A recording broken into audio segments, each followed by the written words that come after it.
Sable Island.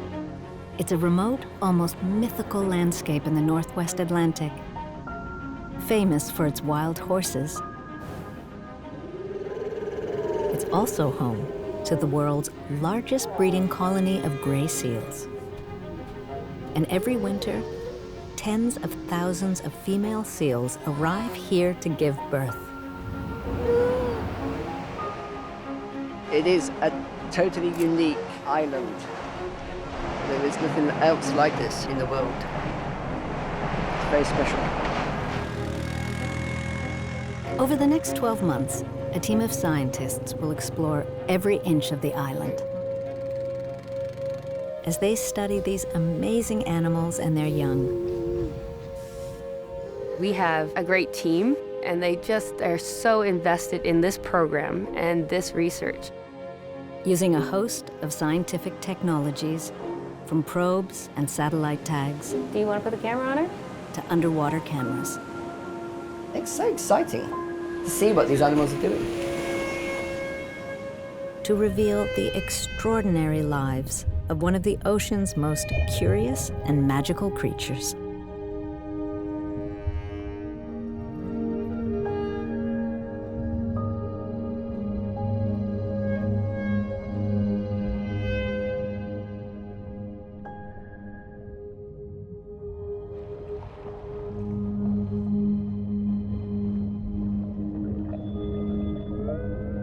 In the icy depths of the Atlantic, pregnant gray seals are gathering. Sleek, aquadynamic, and incredibly fast in the water. For months, they've spent most of their time at sea, foraging for food and preparing for what's ahead. By December, they're slowly coming ashore to spend 3 challenging weeks on Sable Island, where they'll give birth, nurse their pups, and mate once again. And they'll do it with lots of company. No one knows for sure why so many gray seals breed here. It may be a case of safety in numbers, but they're gregarious animals, so they seem to enjoy the companionship. Unless another seal gets a little too close, which is often the case with the males.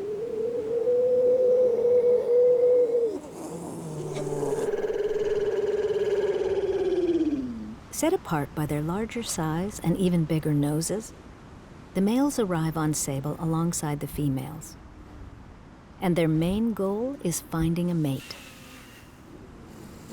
This male looks as if he's lounging around, but he's actually guarding his chosen female. And the longer he stands guard, the better his chances of mating with her when she weans her pup. Meanwhile, the females stay focused on the job at hand, finding a place to give birth. Some find a spot on the shore, but as the beach gets more crowded, others head further inland. And as the seals settle in, the scientists who study them are also on their way to Sable. Lead scientist Nell Denhire flies into this island every December. It's the largest gray seal breeding colony in the world, and because they haul out predictably here on Sable Island, we're able to have a research program that lets us look at their role in the ecosystem, better understand their reproductive ecology, monitor the population. It's just a tremendous opportunity to do research. There's a tremendous amount of organization that goes into these trips because we have to get all the people here and all the supplies. So it's a lot of advanced planning and anticipating the troubles you're going to face. And trouble often comes in the form of bad weather. So while conditions are good, marine biologist Damien Lidgard hits the beach to witness an amazing spectacle.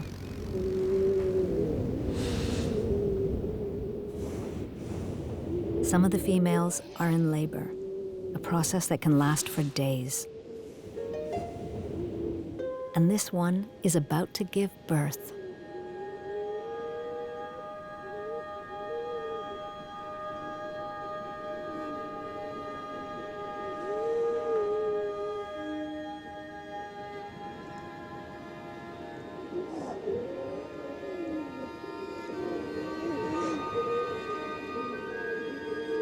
This new mom likely bred for the first time at around age 6.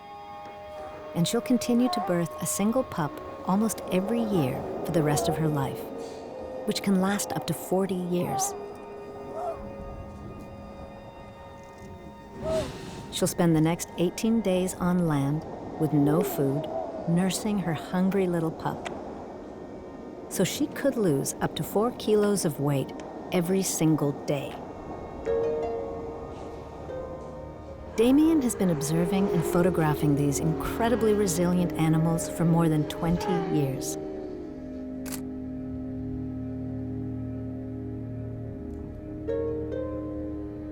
When these animals arrive on the island, they arrive with high stress levels. The female has to spend her year accumulating sufficient resources to nourish the developing fetus. And then she has to find a location that is suitable for giving birth. And then once she's given birth, she has to protect that pup.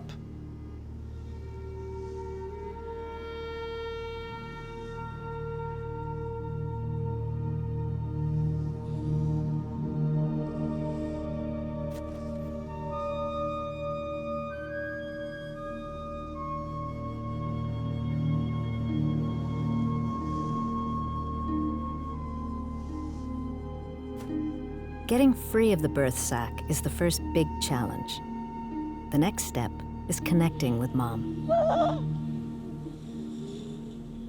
The pair bonds through smell and the pup's unique call, which mom uses to identify her offspring.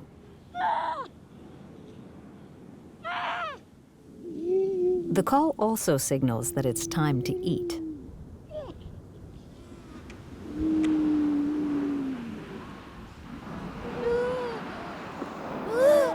Like all newborns, this little guy weighs in at around 16 kilos. And with regular servings of its mom's fat-rich milk, it should triple its weight in just 3 weeks.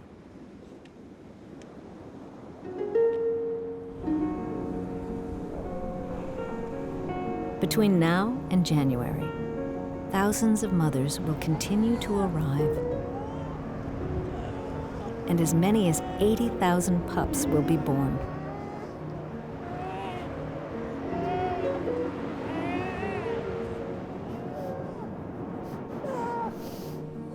It's a huge number of animals to keep track of on an island that's 42 kilometers long. But Nell and her team are mapping out a plan to do just that. I can start with that map. That'll keep me busy. Yeah. So Shelley is going to start tagging east before lunch. Yeah. And we're just going to go west. Way. In fact, scientists have been marking and counting seals here for decades. We've marked a little over 8,000 gray seals since the 60s, and the core work we do today is to go out and find those animals in these colonies. Yesterday, we probably looked at 40 to 60,000 gray seals. It's an incredible opportunity to be able to identify individual seals, where you know what year the animal was born, the year it first came back to have a pup, how many years it's come back to have a pup.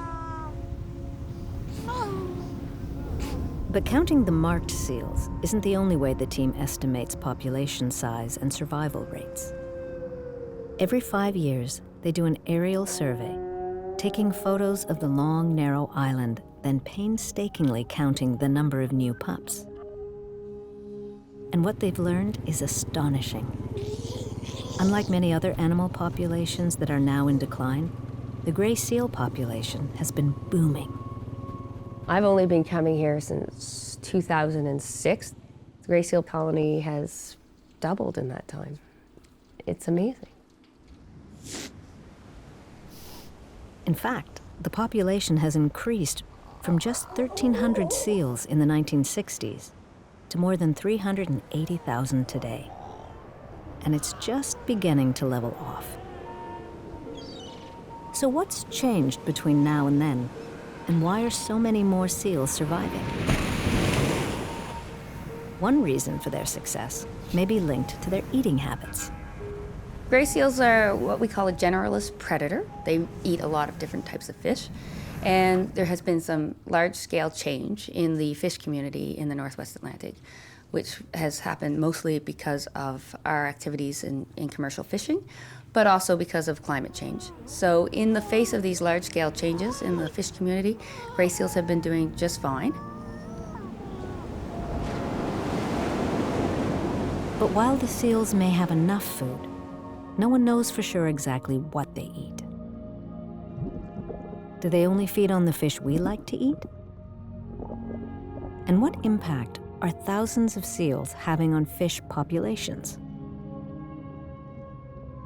Tough questions to answer, given that seals can travel hundreds of kilometers and dive down to 300 meters.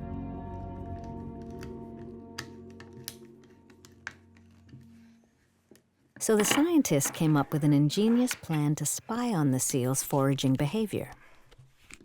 I think it's important to observe animals, and the only way we can do that underwater is through the attachment of a video camera. 3 months ago, the team attached a one-of-a-kind high-tech video camera to a special seal named Emma. Emma's been tracked by the scientists for more than 30 years, and almost every winter she's returned here to give birth. So they're confident she'll be back. It is so hard to understand what these guys do at sea. They come to the surface, we put satellite tags on them, we can see where they are, we can see how little or much they moved while they were in the open ocean. We use that as sort of an indication of where they might be foraging, but we don't know what they're doing underwater, and we don't know what they consume. So these cameras are a great opportunity to validate what we think from the movement patterns might be foraging areas, and to find out what these animals are eating when they're at sea. I'm hoping we get good video. It's exciting. We've been trying hard to make it happen, so we're on the edge of our seat. If she does return with the camera, it could be a scientific first, showing us exactly how and what the seals eat. But there's no guarantee the camera survived 3 months at sea. Damien is now waiting for Emma's return to find out.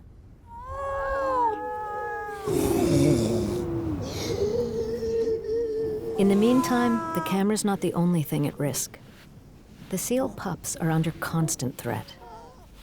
The first year of life is, if you like, the most treacherous period for these pups. First of all, they have to survive being in the breeding colony, exposed to potential attacks from other individuals, females and males.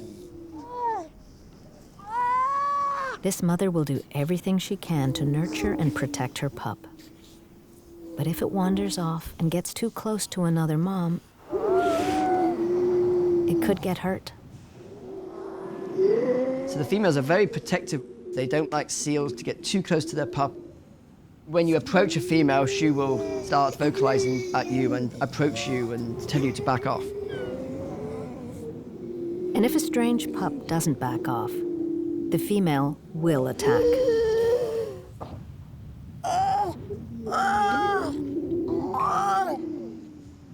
If the pup gets bitten, those wounds can become infected and it can increase the likelihood of the pup dying. Other females aren't the only threat. Turns out a mother's age and personality can also make or break a pup's chances. A founding member of the research program, Don Bowen's been studying gray seals longer than anyone else on the team. And what he's discovered about young moms is pretty remarkable. And it turns out that when you're a young female, you tend to be more timid. And associated with that timid personality, their pups tend to be about 2 kilograms lighter. There seems to be an interaction between personality and reproductive performance, particularly for young females. Once a female gets probably 10 years old, then that disappears. So having an older, more aggressive mother gives a pup a significant advantage, particularly when there's a big male demanding his mom's attention. There's comedy out there, right? It can be comical. These big adult males, they roll. We don't know why they do it, but rather than moving along on their bellies using their foreflippers, they roll. I just kind of find that's funny, you know? But males can also be incredibly violent, especially when they're fighting over a female. And pups can sometimes get hurt. But getting rolled on by a 300-kilogram male isn't the only threat. Right now, there's a winter storm coming in, which means icy gale force winds and violent seas that can last for days. While blowing sand and frigid temperatures drive the scientists back to camp, the seal pups seem to manage just fine. They can withstand just about any weather.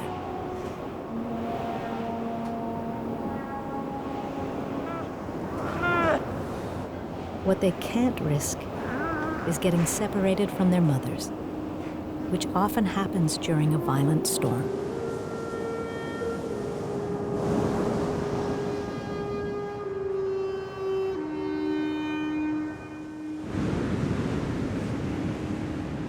Pups born close to the water are easily swept out to sea by the storm surge.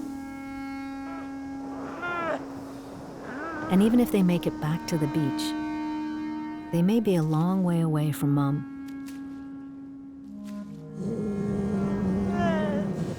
One pup lucks out and is reunited with its mother. Another isn't as lucky. And if it doesn't find Mom and nurse soon, things won't go well for this vulnerable little animal. Because the reality is that 10 out of every 100 pups born here won't make it off the island. It kind of floors you the first time you realize that part of a breeding colony is there's a lot of mortality. There's a lot of new life, but the early stages are risky stages, so there's also a lot of pups that don't make it off the island. And there are adults also that don't make it off the island, so you see a lot of death at a breeding colony. It wasn't something I was expecting at all.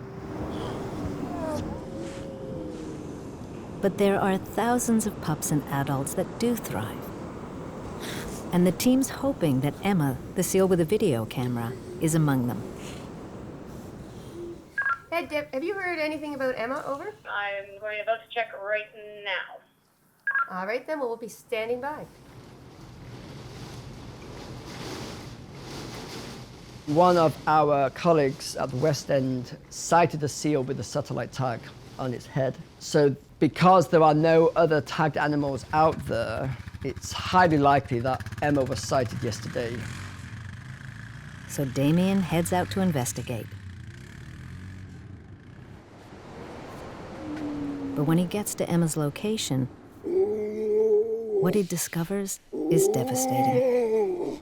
It's hard to say conclusively from this distance what's happened, but it looks like the netting has torn and released the camera.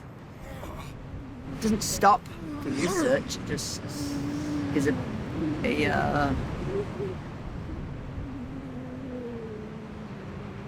disappointment, you know. But Damien won't give up on the camera experiment. And besides, there's still lots of work to do. Things are changing on the beach. Some of the pups have stopped nursing and started to lose their baby fur. Soon, the next big challenge will begin as they forge a life away from their mothers and build the strength they need to tackle the sea.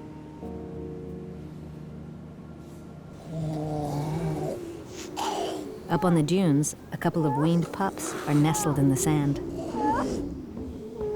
No longer nursing, the pups are now called weaners. An apt name, given that they don't just look like roly-poly sausages. They can behave a bit like a sausage as well. This one gives the climb another try, because right now, the dunes are the safest place to be.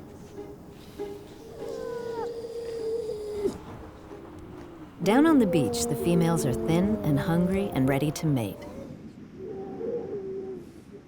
which means that the males guarding them are now under siege.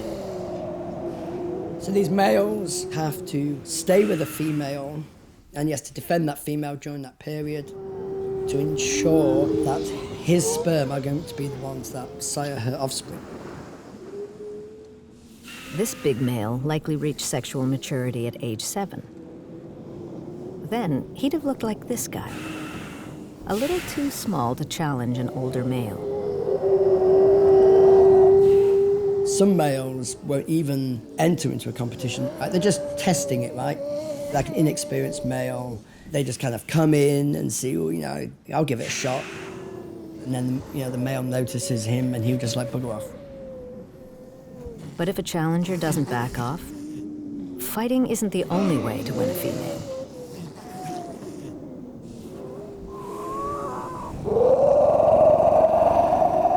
Sometimes, all it takes is a hissing match. They have this open mouth threat. And the lower that open mouth threat, the more competitive is the male. So they're kind of using that to judge each other. That could be enough, that the males decide, you know, I'm not going to compete. And while the guys compete, the female doesn't just lie back and watch. Sometimes she pits the males against each other and then waits to see who wins. So she's kind of set up a competition. If you want to mate with me, I need to see you in action, right? I need to see you competing with other males and win. And of course, if it doesn't win, then this male is gone. It's been kicked out, and this better male, this more successful male, will then mate with her.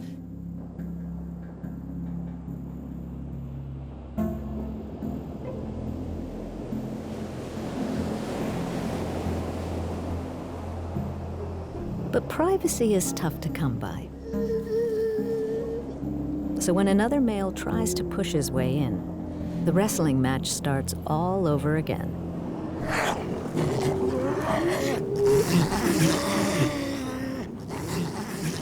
And more often than not, the winning male is the one that launches a rear attack. So what they do not want to happen is for the hind flippers to get damaged. Because the hind flippers, of course, are how they get their food. It's their propulsion in the water, the speed that is required to be able to catch prey. Because they're critical to survival, when the back flippers are attacked, the victim beats a retreat.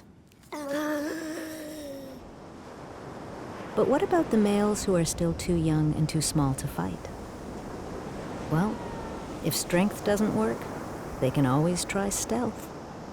One tactic they use is they go to the shoreline and they wait for a female to leave the colony. So when the female has finished raising her offspring, she will gradually make her way out to sea. And when males see a single female heading towards the sea, particularly one that is depleted, they do a beeline for her. And they move pretty fast. Using their flippers like ski poles, they can actually vault past a human in a 100-meter dash.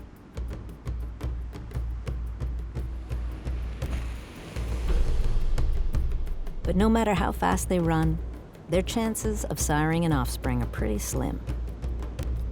Assuming they even manage to catch a female. Because once she's in the water, she's gone.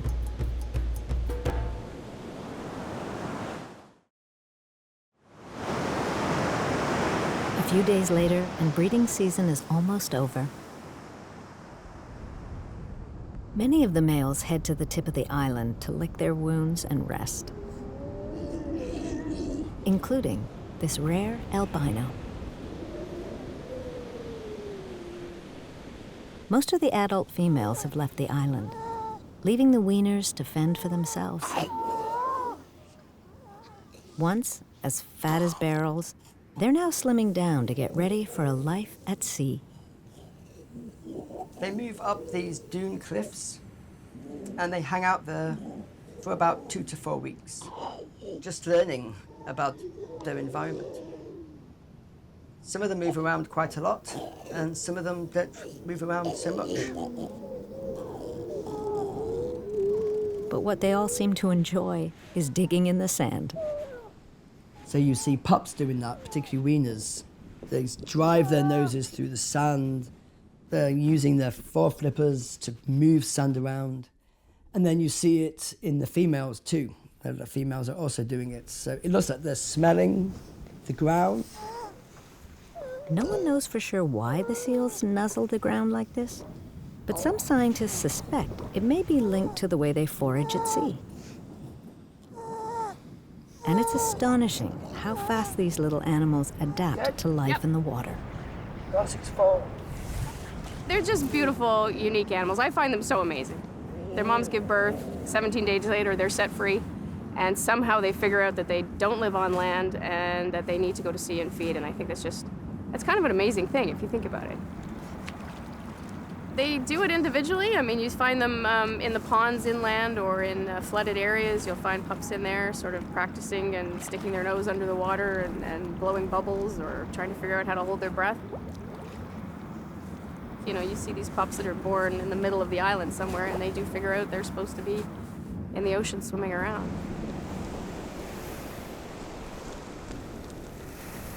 And they go down to the beach, and then a wave hits them, and they freak out, and they run right back up the beach again.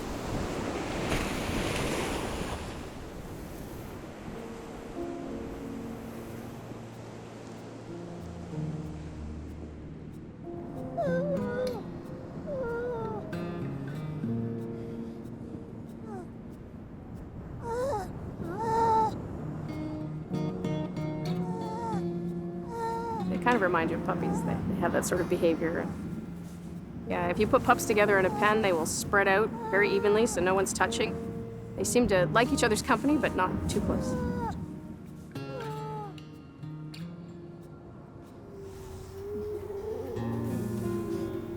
At some point, there's a physiological switch which causes their behavior to change, and they will start to head down back onto the beach and move out towards the sea.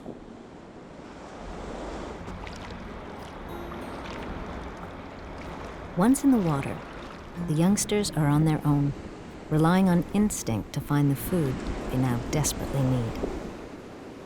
Assuming they make it past the sharks that patrol the coast just off Sable, predators that may be causing some very unusual injuries.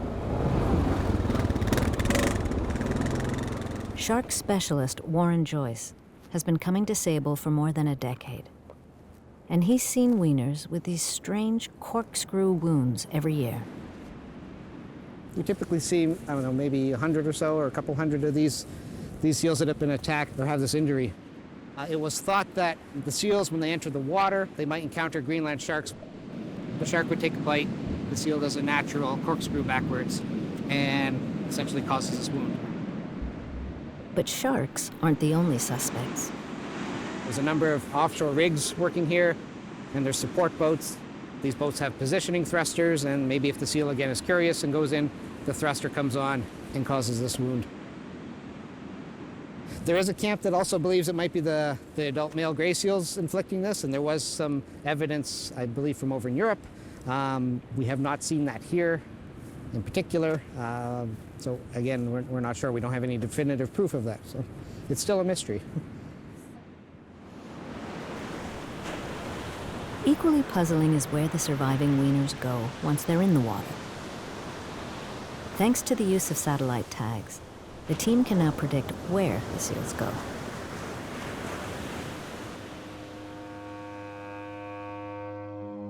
When the breeding season ends, the males can travel hundreds of kilometers away from Sable, while the females tend to stay closer to the island and the offshore sandbanks.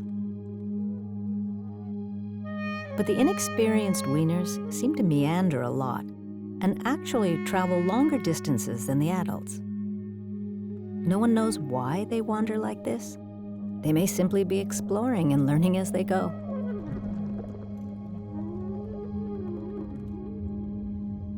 Seals are notoriously curious creatures, and they're ideally suited for life at sea. Gray seals can stay underwater for up to 16 minutes, thanks to a protein that stores oxygen in their muscles. And while their large, moist eyes don't work that well on land, underwater, their size and shape allows the seals to see clearly, even in the murkiest water. But it's their sensitive whiskers and ears that are critical for hunting. These whiskers can sense even the smallest vibrations of prey, and their ears are so highly tuned that even a blind seal can find food. To do that, they need to be incredibly fast, zooming through the water at speeds up to 32 kilometers an hour. But despite these remarkable adaptations, fewer juveniles are now surviving their first years at sea, which comes as no surprise to lead scientist Nell Den Heijer. That's exactly as we would expect for a predator that's reaching its maximum number. So as the population grows, the young animals are actually competing with the adults to get food. And the adults are probably better at accessing the resources, so the mortality is being pushed to the juveniles. In fact, since the 1990s, yearly population growth has dropped by more than half.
And with this year's survey now complete, Nell and the team are heading back to the mainland. It's been a tough trip for Damien, given the loss of the underwater seal camera. There was a lot of effort to deploy these cameras. They're expensive. Each time we fail in some way, we have to wait a year to do it again. I'm still determined to come back here and try again.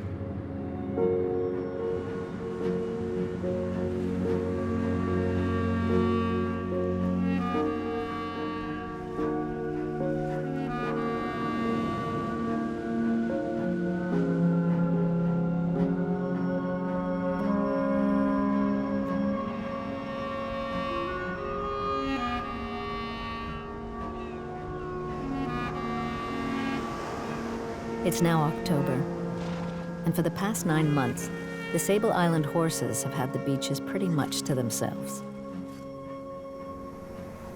While groups of gray seals return regularly, a lot of their time is spent at sea, foraging for food.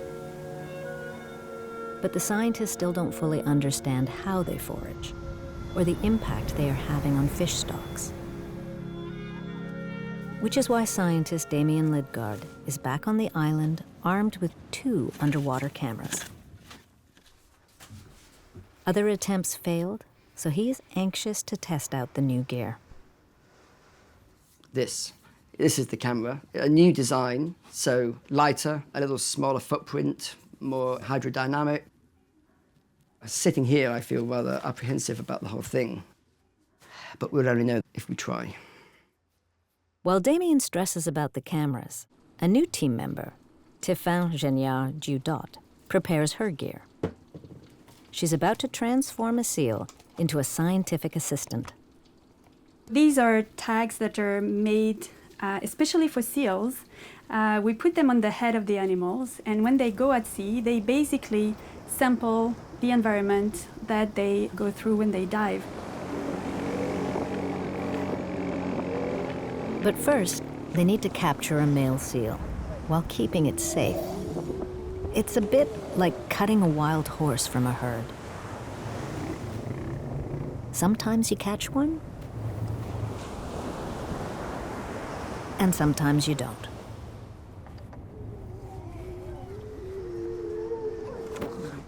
Okay. 214, 242. Once calm, the seal is weighed and measured. Then the team attaches the water monitoring tag. The tag is fastened to netting that will stay on until the spring, when the animal molts. Both are set in place with a fast-drying epoxy glue. They choose males because their behavior makes them better suited for the job. Males tend to forage further away, come back for the breeding season, but then go further away again. They go everywhere, they dive constantly, they forage up to the bottom of the ocean, and all the while they do that, they basically collect oceanographic information. And the information they collect on water temperature and salt content is vitally important because it's used to assess the impact of climate change on the ocean. He's gone. He's gone. He's doing his job. All right. Yeah. Yes. Now we have to do our job. And the work he does will be added to more than 500,000 water profiles collected by marine mammals. But that's not the only way the seals are helping us to better understand their watery environment. Today, Damien is getting ready to deploy his underwater seal cameras. If the experiment works, the cameras could help to answer a critical question. What impact are the gray seals having on fish populations? It's an important question that people want to know, right? Yes, seals do eat fish, but they're not necessarily eating the fish that we're interested in. And so the question is, how much are they actually consuming? And where are they doing that? So the video cameras, we're hoping, will allow us to be able to document that behavior. The process of capturing the seal is nerve-wracking. Once we've selected an animal, you just have to commit to taking a net and launching yourself onto the animal. And once you're on the animal, the seal calms right down. The captured seal is called Kate, and the scientists are pretty certain she'll be back. She's a special lady. She's had a pup in each of the last 3 years, so she's a good bet to put instruments on. Kate's head is kitted out with a satellite tag, used to follow her route at sea and locate her when she's back on land. But the most important piece of gear is the camera itself, a complex computer complete with lights that only turn on at night when the seal dives to a specific depth.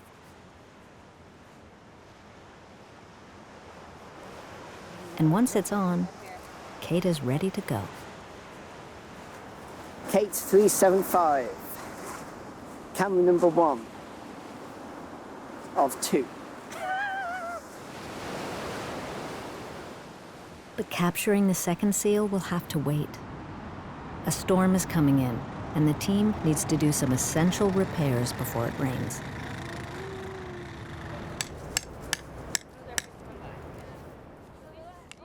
The camp fence is in pretty bad shape, because it isn't just a perch for more than 300 visiting bird species. It's a scratching post for the wild horses.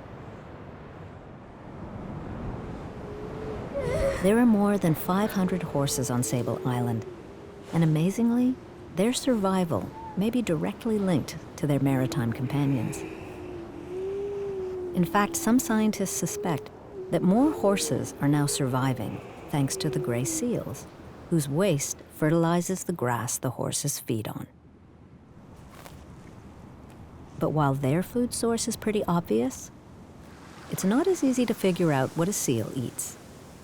So as soon as the rain passes, Okay, camera's good. the team kits out the next camera assistant, a 30-year-old female named Fiona. And with the camera in place, Fiona is ready to do her job. Now the really nerve-wracking period begins. Waiting 6 long weeks to see if Fiona, Kate, and their cameras return to Sable Island. I will see in January as to whether or not they work.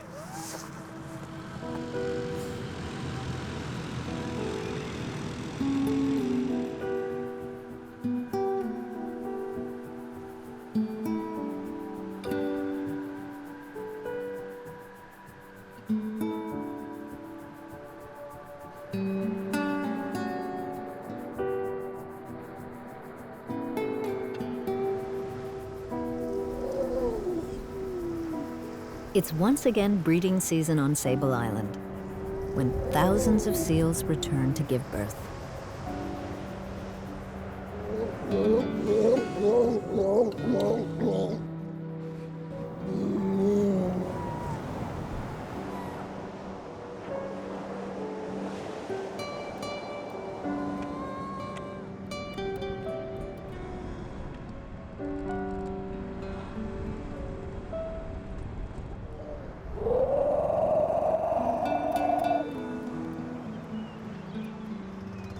Damien is also back, anxious to see if his underwater cameras are still attached to 2 female seals, Fiona and Kate. But there's just one problem. Fiona's satellite tag isn't working, so Damien has to search for her. A few hours later, he hits the jackpot. I was just driving down to East Light, looked over to my right, and Fiona was right there in a group of animals. Not only is she on the beach, the camera's still attached, and she's just given birth. Fiona needs time to bond with her newborn pup, so Damien has to wait to retrieve the camera. Now he needs to find the other female, Kate. Luckily, her GPS tag is still working, so he locates her pretty fast. And just like Fiona, Kate's got company. So she's looking great. The pup is probably a week old, maybe a little bit older. All the instruments look well attached. Everything looks great. I've found Kate. She is quite close to BIO entrance on North Beach.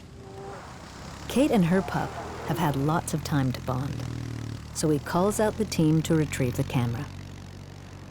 Weigh the pup, tag the pup, sex the pup, and then you can kind of help us with the female. Okay. On a crowded beach, the females move in to protect their pups, so the team needs to be vigilant in case of an attack.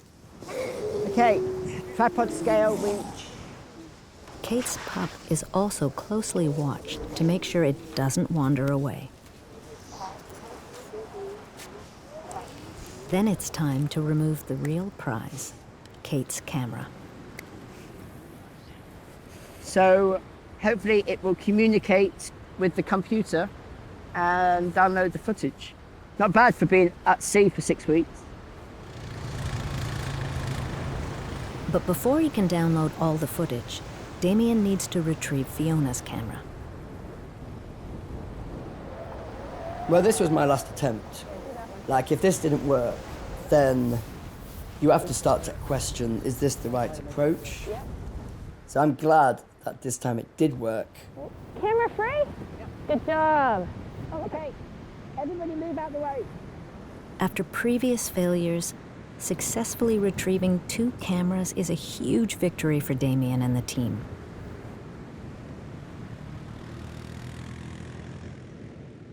And when he downloads hours of video footage, what it reveals is remarkable. For years, scientists have observed gray seals using their noses and flippers to dig in the sand, but no one could fully explain why they did it. Now, thanks to the cameras, Damien has confirmed one of the reasons behind the behavior.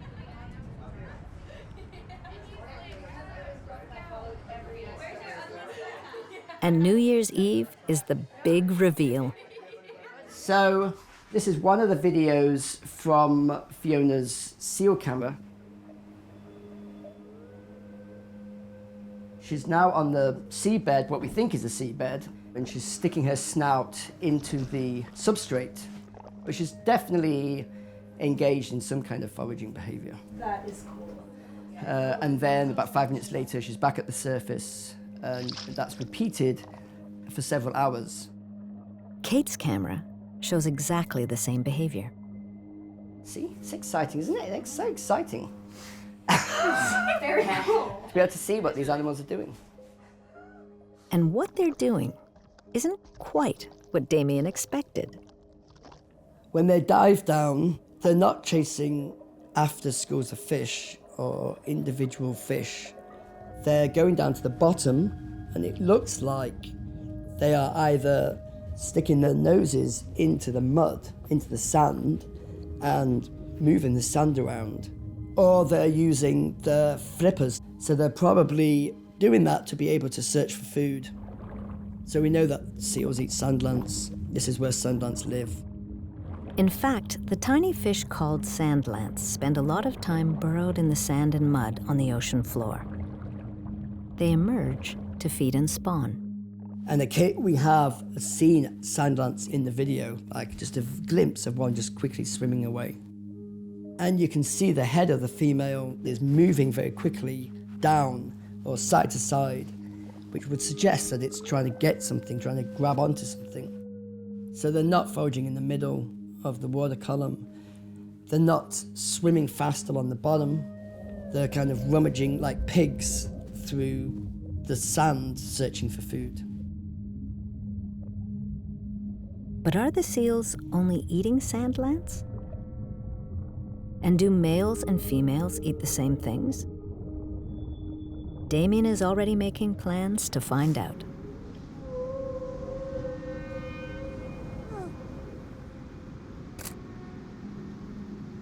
With the footage that we now have, we can help those cameras evolve much further. We can now look at these cameras and say, well, you know, what would be better would be stronger lights, or it'd be better if we recorded at all hours of the day doing. We're just beginning to see their world.